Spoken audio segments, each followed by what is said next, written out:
Saan na yun? Ay, kuya, nandyan po pala kayo. Ayos na ayos yung forma natin ng pun, ah. Saan ka na naman pupunta? May aasikasuhin lang po ako, kuya. Saglit lang po ako. Saka na nga yan. Kayong Kuya, pera. wala na po akong pera, kuya.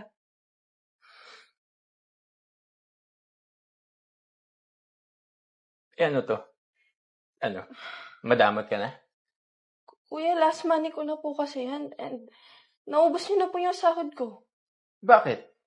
May karapatan naman kami ubusin to, ah. Baka nakakalimutan mo. Ampun ka lang. Kinupkup ka namin at pinalaki ka ni Mama, kaya dapat lang nagastusin namin lahat ng mga ginastos niya para sa'yo.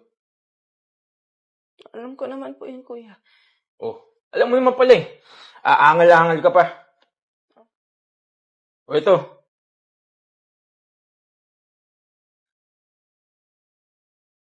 O ito. 20 pesos pamasahe mo.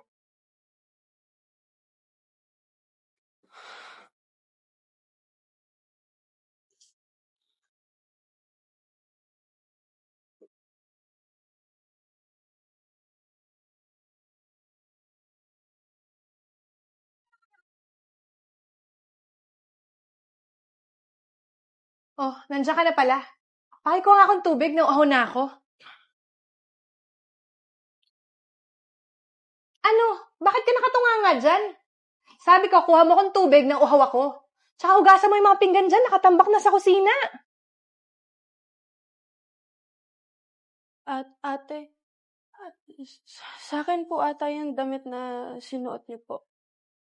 So, anong pakialam ko? Ate, please, pakihubad na lang po muna ng damit ko kasi hindi ko naman po pinapakialaman yung gamit niyo eh. Ako? Huhubarin ko to para sa'yo? Eh kung isuka mo rin kaya lahat ng pinakain sa'yo ng nanay ko, magagawa mo ba? Ate, huwag naman po ganun. Baka nakakalimutan mo. Remind ko lang ha, lahat ng meron ka ngayon dahil yan sa nanay ko. Kaya dapat lang lahat ng meron ka, meron din ako. Anong nangyayari dito? Ba't nagsisigawan kayo? Istorbo kayo sa tulog ko, ah. Eh kasi itong magaling nating ampon, nagdadamot na. Pinapahubad ba naman sa akin tong damit na to kasi sa kanya raw to? Ampun naman. Pati ba naman simpleng damit? Punyeta naman, baka gusto mo singilin ka namin sa pagpapatira namin sa'yo dito. Akin lang naman po, kuya. Respeto. Akin po yung damit na yan. Kung nandito po ngayon si nanay, papagalitan po kayo kasi nangingialam po kayo ng gamit na hindi sa inyo. Eh wala na nga siya, di ba? Patayin na nga. Tsaka wag mong matawag-tawag na nanay yung nanay namin ha, kasi ampon ka lang. Tinapon ka ng sarili mong pamilya, pinulot ka lang namin. Ano? Masakit? Ganun talaga? Kasi wala kang kwenta. Alam mo kung anong bagay sa'yo? Bumalik ka sa pinagalingan mo, eh. Halika dito. Kuya, Diyan ka na babagay. Sa kalsada. ate, kuya, please po. Huwag niyo po akong palayasin. Kaya lang po yung pamilya na meron ako po, kuya. Ate.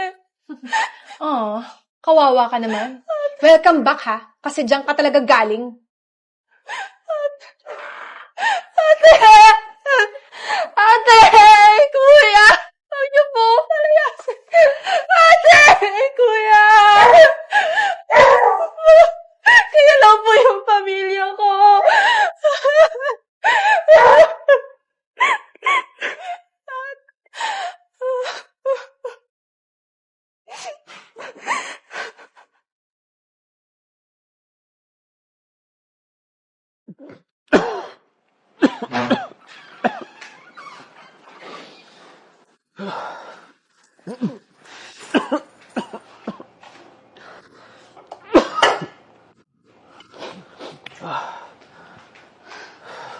Punyetang buhay naman to. Pagod na pagod ako maghanap ng trabaho. Tapos uuwi ako dito sa bahay, walang pagkain at may sakit na kapatid. Camille, nakabili ka na ba ng gamot? Bakit? May pera ba ako? Ha? Kung hindi ka lang sana bisyo ng bisyo, di sana wala kang sakit ngayon. Kuya ka pa man din. Tapos wala kang kwenta. Yung bunganga mo Wala ka na respeto sa akin, kuya mo pa din ako. Alam mo, kasalanan mo rin to eh. Kung di mo sana pinalayas yung ampon natin, di sana hindi ako naghihirap ngayon. Sana siya yung bumubuhay sa atin. Oo. Sana di ko na siya pinalayas. Dahil kumpara sa'yo, siya may respeto sa akin. Siya, may malasakit. Ikaw, bukod sa napaka-reklamador mo, at siya kasi yung panunumbat mo sa akin, walang-wala ka na. So ano? Kinakampihan mo na ngayon yung ampon na yon? Tumigil ka nga. Pare-pareho lang kayong ampon. Ha? Ano? Hindi. Hindi ako ampon. Lumakay ako na si nanay yung nanay ko. Baby ka lang din nung binigay ka kay nanay. Pare-pareho lang tayong ampon. Kahit ako, ampon lang din. Bakit ngayon mo lang sinabi?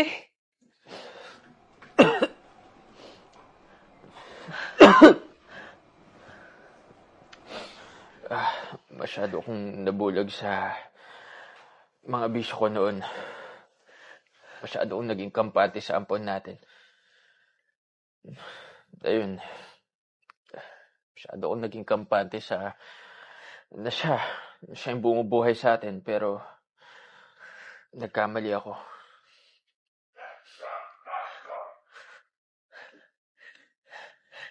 May bisita ka ba? Wala. Ikaw? Wala. Sino yun?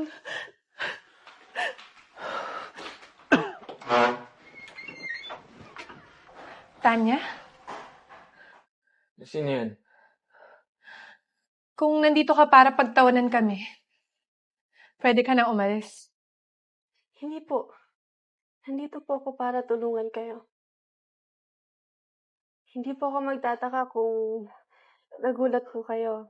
Pero, kuya, naalala niyo pa po ba nung tinanong niyo po ako kung saan ako pupunta? At may aasikasuhin po ako. Negosyo ko po yung inaasikaso ko nun. At yun po, naging successful po siya. Hanggang ngayon, nakaka-proud ka pa rin. Kaya po, nandito po ako ngayon para matulungan ko po kayo. Lalo na po nung malaman ko na malubha na po yung sakit niyo, kuya. At ikaw naman po, ate, hirap na po sa paghahanap ng trabaho. Hindi ko naman po kayo matitiis at sigurado po ako magagalit sa atin si nanay pag nagkawatak-watak po tayo. Pero, hindi mo naman kailangan gawin yan eh. Pare-pareho lang din kasi tayo eh.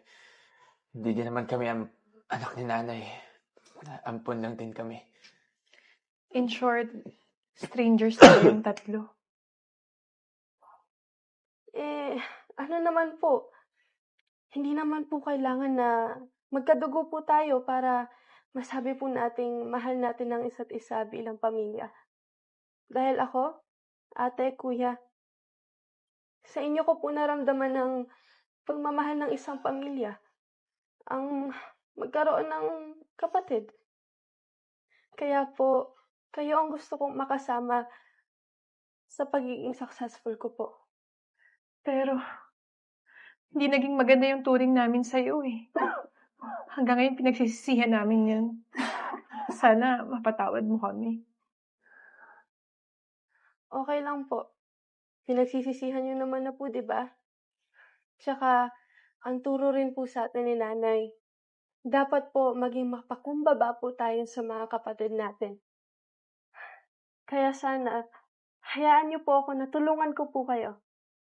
Dahil sigurado po ako, pag tayo ang nagpatakbo ng negosyo, mas magiging successful po siya. At of course, matutuwa po sa atin si nanay. So, bati na tayo? Pati na po. Ika nga dito.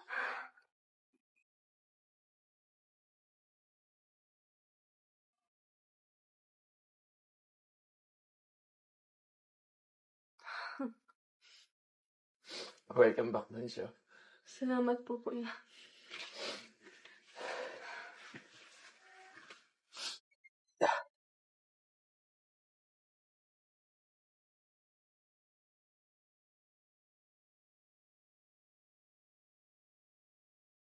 Baby, tara na.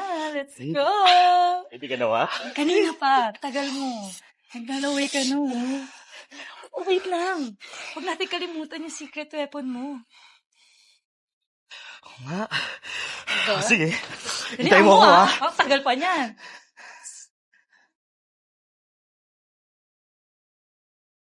Huwag mo nang inumin. Kaya mo pa naman.